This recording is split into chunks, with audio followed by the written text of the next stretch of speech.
انډیا د پاکستان نه میچ ګټلو نه پس انډیا د پاکستان لوبډلې ډېره غټه بېعزتي وکړه. د انډیا په ټیم باندې د BCCI د طرفې د انډیا د حکومت نه د طرفې کمې پابندیانې لګېدلې په هغې باندې هم خبره کوو او په کومو خبرو باندې د انډیا لوبډلې د پاکستان لوبډلې بېعزتي وکړه او د پاکستان لوبډلې له پکار دی چې دې بېعزتۍ نه پس دی راویښ شي او مکمل صحیح محنت شروع کړي او راتلونکي چې کوم میچ دی په هغې کې انډیا ته یو غټ شکست ورکړي. د پاکستان او انډیا ایکسپیکټډ چې را روان اتوار له یو ځل بیا د پاکستان او انډیا میچ راشي. تقریبا 90% چانس دی چې د پاکستان او انډیا یو ځل بیا را روان اتوار له میچ دی او کېدای شي کچرې فائنل ته هم دواړه لوبډلې کوالیفای شوي. کچرې د پاکستان لوبډلې راتلونکي بقایا میچونو کې ښه ګیم وکړو نو اله ډیټیل سره به اوس خبره کوو چې په کومو خبرو باندې د انډیا لوبډلې د پاکستان د لوبډلې بېعزتي وکړه. یو خو چې کله میچ شروع کېدو نو ټاس دوران هم د انډیا کپتان د پاکستان کپتان سره لاس ملاو نه کو جی د لاس ملاوېدو باندې پابندي چې کومه ده د انډیا په کپتان باندې د انډیا حکومت لګولې وه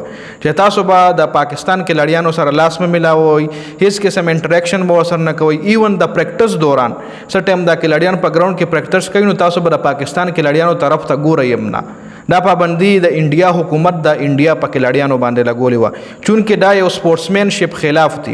یو سپورټسمینشپ چې کومه جذبه ده د هغې ټوټلی خلاف دي. خو چونکې انډیا همیشه سیاست او لوبه یو ځای کړې ده خله ټاس دوران هم لاس ملاو نه شو او د میچ نه پس چې کله میچ ختم شي تاسو به کتلی وي چې کھلاړیان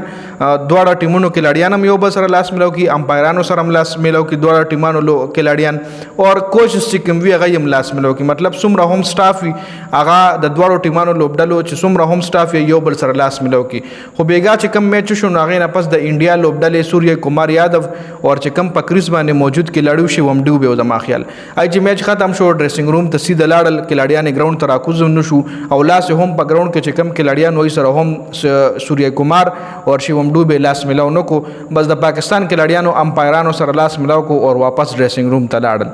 بیا چې کله د لاس ملاوېدو د خبره پکې راغله نو د پاکستان کپتان سلمان علي آغا د پوسټ میچ چې کوم پریس کانفرنس وي د میچ نه پس یو پریس کانفرنس کیږي چې کې صحافیان د کپتان نه تپوس کوي نو د پاکستان کپتان سلمان علي آغا د هغې نه بایکاټ هم وکړو، د هغې نه احتجاج هم وکړو. هغه پوسټ میچ پریس کانفرنس کې سلمان علي آغا شرکت ونه کو چونکې د انډیا میډیا دا دعوه کړې ده چې د انډیا براډکاسټر سلمان علي آغا ته دعوت ورنکو پوسټ میچ پریس کانفرنس ته هغه دعوت ورنکو. خو سلمان علي آغا د پاکستان هیډ کوچ خپل بیان جاری کو چې سلمان علي آغا احتجاجاً د پوسټ میچ پریس کانفرنس نه احتجاج وکړو ځکه د انډیا لوبډلې د پاکستان لوبډلې کھلاړیانو سره لاس ملاو نه کو. یو خو پکې دغه شو. بل سوریه کمار یادو چې څه ټایم کله میچ وګټلو نو د خپل وین چې کومو د خپل ګټه د پهلګام کې چې څومره هم فیملیز افیکټ شوي وي نو د هغې فیملی ته دغه میچ ډیډیکیټ کو او ورسره د انډیا آرمي ته هم دغه میچ ډیډیکیټ کو چې دا ګټه زه د انډیا آرمي ته د انډیا سیکیورټي فورسز ده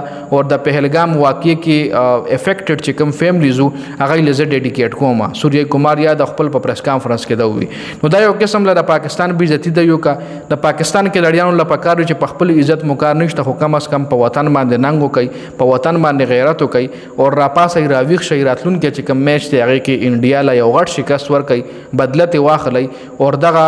میسج چې کوم دی د انډیا عوامو ته هم ورسوئ چې مونږ د ستاسو نه کم نه یو جي. نو د دې حوالې سره اوس د ستاسو سره دا تاسو خپله رایه مونږ سره په کمنټ کې ضرور شریکه کړئ. والسلام.